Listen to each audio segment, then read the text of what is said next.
Hello everybody. 12वीं चित्रकला के अंदर आपका स्वागत है। बच्चों, कुछ ही दिनों के अंदर अपना बोर्ड का एग्ज़ाम होने वाला है और आपको अच्छे से पता है कि 12वीं के अंदर चित्रकला के अंदर 70 नंबर का प्रैक्टिकल होता है, 6 नंबर सत्रांक के होते हैं और 24 नंबर थ्योरी के होते हैं। तो आज की जो मेरी वीडियो है वो उन 24 नंबरों के लिए है जिसका आपको थ्योरी का एग्ज़ाम देना है, जो कि बस कुछ ही दिनों के अंदर होने वाला है। तो कुछ छोटे महत्वपूर्ण प्रश्न लेकर के मैं आई हूँ जिसको ध्यान से सुनना है और अपनी तैयारी के साथ इन प्रश्नों को करना ही करना है, इनको एक को भी छोड़ना नहीं है। सबसे पहले बनी ठनी का चित्र। 12वीं चित्रकला के अंदर बनी ठनी का चित्र सबसे महत्वपूर्ण है। बनी ठनी का चित्र कौन सी शैली के अंदर है? तो बनी ठनी का जो चित्र है वो किशनगढ़ शैली के अंदर किशनगढ़ शैली का चित्र है। राजस्थान के अंदर किशनगढ़ शैली का चित्र है बनी ठनी का चित्र। इस चित्र को किसने बनाया था? तो इसे निहाल चंद चित्रकार ने बनाया था, जिनका पूरा नाम है मोरध्वज निहाल चंद। और ये किसके शासनकाल की बात है? तो सावंत सिंह जो शासक थे उनके शासनकाल की बात है ये चित्र। और इसके अंदर इस बनी ठनी के चित्र की एक महत्वपूर्ण बात यह है कि जो सावंत सिंह जो शासक थे वो डरते थे। उन्होंने बनी ठनी के ऊपर कई कविताएं लिखी थी, लेकिन डर के मारे उन्होंने अपना नाम कभी ओपन नहीं किया था। और सावंत सिंह ने अपना जो नाम है वो इन्होंने रख रखा था नागरीदास। तो नागरीदास के नाम से बनी ठनी के ऊपर कई सारी कविताएं लिखी थी। तो बनी ठनी के ऊपर संक्षिप्त टिप्पणी आ सकती है। बनी ठनी का चित्र आप सबको ध्यान है, यदि नहीं ध्यान है तो आप बुक के अंदर या गूगल के ऊपर एक बार फिर देख लीजिए कि बनी ठनी का चित्र किस तरह का चित्र है। तो मोरध्वज निहाल चंद इसके चित्रकार है। किशनगढ़ शैली के अंदर ये चित्र बना हुआ है। और जो जो सावंती सिंह शासक थे उन्होंने नागरिक दास के नाम से बनी ठनी के ऊपर कई सारी कविताएं लिखी थी। और बनी ठनी के चित्र को राजस्थान की मोनालिसा भी कहते हैं। तो बनी ठनी के ऊपर मैंने आपको 4-5 क्वेश्चन बता दिए। अगला क्वेश्चन आता है ढोला मारू पे। ढोला मारू चित्र आपको अच्छे से पता है, ये मेवाड़ शैली का चित्र है। राजस्थानी मेवाड़ शैली का चित्र है ढोला मारू।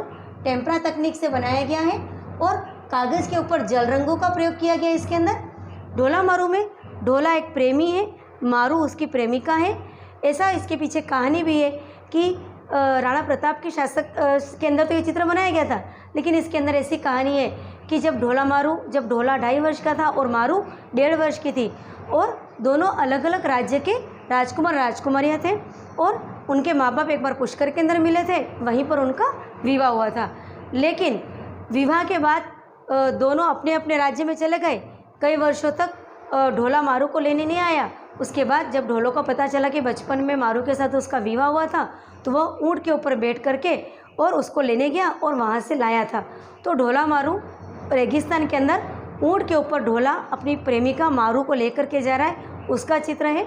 टेम्परा तकनीक के अंदर बना हुआ है, जल रंगों का प्रयोग हुआ है कागज़ के ऊपर और राणा प्रताप के समय के अंदर है। और इसके जो चित्रकार है वो है साहबदीन। अब है तीसरा क्वेश्चन है विश्व भारती विश्वविद्यालय। तो विश्व भारती विश्वविद्यालय का जो किसने निर्माण करवाया था, या विश्व भारती विश्वविद्यालय की स्थापना किसने की थी? तो रविंद्रनाथ टैगोर ने। तो क्वेश्चन आ सकता है कि विश्व भारती विश्वविद्यालय की स्थापना किसने की थी? रविंद्रनाथ टैगोर ने। अगला क्वेश्चन है पिछवाई चित्रकला। पिछवाई चित्रकला राजस्थान की एक प्रसिद्ध चित्रकला है और यह कहाँ पर बनी, किससे संबंधित है? नाथद्वारा से संबंधित है। तो क्वेश्चन आता है यदि पिछवाई चित्रकला पे, तो पिछवाई चित्रकला राजस्थान की प्रसिद्ध चित्रकला है जो कि नाथद्वारा से संबंधित है। कवि प्रिया ग्रंथ के लेखक कौन है? कवि प्रिया ग्रंथ के लेखक कवि केशवदास है। बिहार सतसई के लेखक कौन है? तो बिहार सतसई के लेखक है बिहारी लाल। राजस्थानी चित्रशैली के पसंदीदा ग्रंथ, जैसा कि आपको पता है कि राजस्थान हिंदुओं का राज्य है, तो राजस्थानी चित्रशैली के पसंदीदा ग्रंथ है रामायण, महाभारत, भगवत गीता। इसमें से आप कोई भी 1-2 नाम लिख सकते हैं। भगवत पुराण किस शैली का एग्जाम्पल या उदाहरण है? तो भगवत पुराण मालवा शैली का उदाहरण है। राजस्थानी जो शैली है उसके बारे में भी आपको 1-2 लाइनें लिखने का आ जाती है कि राजस्थानी शैली पर टिप्पणी लिखिए। तो राजस्थानी शैली वास्तव में जैन शैली से विकसित हुई है। 15वीं शताब्दी के अंदर जैन शैली प्रचलित थी और उसके बाद उसमें धीरे धीरे मोड़ आते गए, नए उसके अंदर सृजन होता गया और वो राजस्थानी शैली के नाम से प्रसिद्ध हो गई है। चित्रकला के अंदर चित्रकला के महत्वपूर्ण विषय क्या है? अर्थात हमारी जो चित्रकला बनाई जाती है विशेष तौर पर राजस्थानी चित्रकला।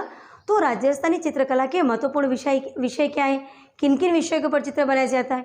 तो पिकनिक के दृश्य हैं, किसी राजकुमार या राजा की बारात का दृश्य है, उद्यान का दृश्य है, प्रेमी प्रेमिका का दृश्य है, प्राकृतिक वातावरण का चित्र है, या फिर पक्षियों की क्रीड़ा है, जानवरों की क्रीड़ा है। इस तरह के जो चित्र हैं वो हमारी राजस्थानी चित्र शैली के महत्वपूर्ण उदाहरण है। इसके बाद आता है मंडी। मंडी किसे कहते हैं? तो बीकानेरी शैली के अंदर जो स्टूडियो होता था, जो चित्रशाला होती थी जहाँ पर चित्र बनाए जाते थे, तो बीकानेरी शैली के अंदर चित्रशाला को ही मंडी कहा जाता था। उस्ताद किसे कहते हैं? तो उस्ताद का मतलब होता है चित्रकार।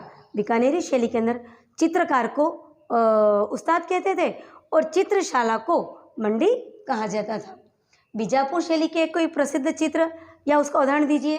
तो चांद बीबी पोलो खेलते हुए जो चित्र है वो बीजापुर शैली का महत्वपूर्ण चित्र है। बाबर की आत्मकथा को क्या कहते हैं? तो बाबरनामा। बाबर की आत्मकथा हम सबको पता है, बाबर की आत्मकथा का नाम है बाबरनामा। मुगल चित्रकला शैली का प्रमुख केंद्र फतेहपुर सीकरी, दिल्ली और लाहौर। यदि क्वेश्चन आता है मुगल चित्रकला शैली के प्रमुख केंद्र कौन कौन से, तो फतेहपुर सीकरी, दिल्ली और लाहौर। आधुनिक राष्ट्रवादी स्कूल निर्माण की शुरुआत कहाँ से हुई है? बंगाल में। बिहार के लोकप्रिय चित्रकला का एग्जाम्पल मधुबनी। मधुबनी क्या है? मिथिला अर्थात बिहार की जो लोक चित्रकला है, और वहाँ पर बिहार में प्रारंभ के अंदर रंगोली बनाई जाती थी और रंगोली के अंदर चटक रंगों का प्रयोग किया जाता था। फिर धीरे धीरे उसके अंदर देवी देवताओं के चित्र को भी इंक्लूड किया गया, और ये चित्र हमें बिहार के अंदर रेलवे स्टेशन आदि पर अपन को देखने को मिल जाते हैं। तो यदि अपन को कहें कि बिहार के लोक चित्रकला के उदाहरण दीजिए, तो अपन कहेंगे मधुबनी। पहले तो स्त्रियों के द्वारा बनाए जाते थे चित्र, फिर पुरुषों के द्वारा भी बनाए जाने लगे। तो बिहार के लोकप्रिय चित्रकला है मधुबनी। प्रारंभ में रंगोली के रूप में थी, रेलवे स्टेशनों पर इसको देखा जा सकता है, और इसमें कुल देवता का चित्र होता है। बूंदी की शुरुआती शैली का काल कौन सा प्रभाव दर्शाता है? यानी जब अपन बूंदी की यदि अपन चित्रकला देखें तो वहाँ के जो शुरुआती के जो चित्र थे उसके अंदर फारसी शैली अपन को दिखती है। मुगलकालीन चित्रकला का स्वर्ण युग जहांगीर के काल को मुगलकालीन चित्रकला का स्वर्ण युग कहा जाता है। और यदि पहाड़ी चित्र शैली के महत्वपूर्ण चित्रकार देखें तो BN गोस्वामी। तो बच्चों, आज मैंने सिर्फ 20 प्रश्न बताए हैं। इन 20 प्रश्नों को अच्छे से याद कर ही लेना है। जो 24 नंबर का जो पेपर आएगा उसमें प्रारंभ में छोटे क्वेश्चन आएंगे। ये 24 क्वेश्चन है, इसमें 24 में से 5-7 क्वेश्चन तो आएंगे और आएंगे ही सही। बनी ठनी के ऊपर, मधुबनी के ऊपर, ढोला मारू, इन 3 के ऊपर चित्र आएगा। बीकानेरी शैली के ऊपर चित्र आएगा, बूंदी शैली, जैन शैली अर्थात राजस्थानी शैली, इसके बाद पहाड़ी शैली के ऊपर चित्र आता ही है। तो आज आप क्या कीजिए, इन 20 प्रश्नों को अच्छे से याद कर लीजिए। बहुत ही जल्दी मैं एक और वीडियो अपलोड कर रही हूँ जिसके अंदर और भी महत्वपूर्ण क्वेश्चन होंगे, पर अभी आप इन 20 क्वेश्चनों के ऊपर अच्छे से ध्यान दीजिए और ढोला मारू बनी ठनी का चित्र अच्छे से याद कर लीजिए, और एक चांद बीबी पोलो खेलते हुए। तो आज की वीडियो में बस इतना ही काफ़ी है। बहुत जल्दी अपन अगली वीडियो के साथ फिर से मिलते हैं। Thank you.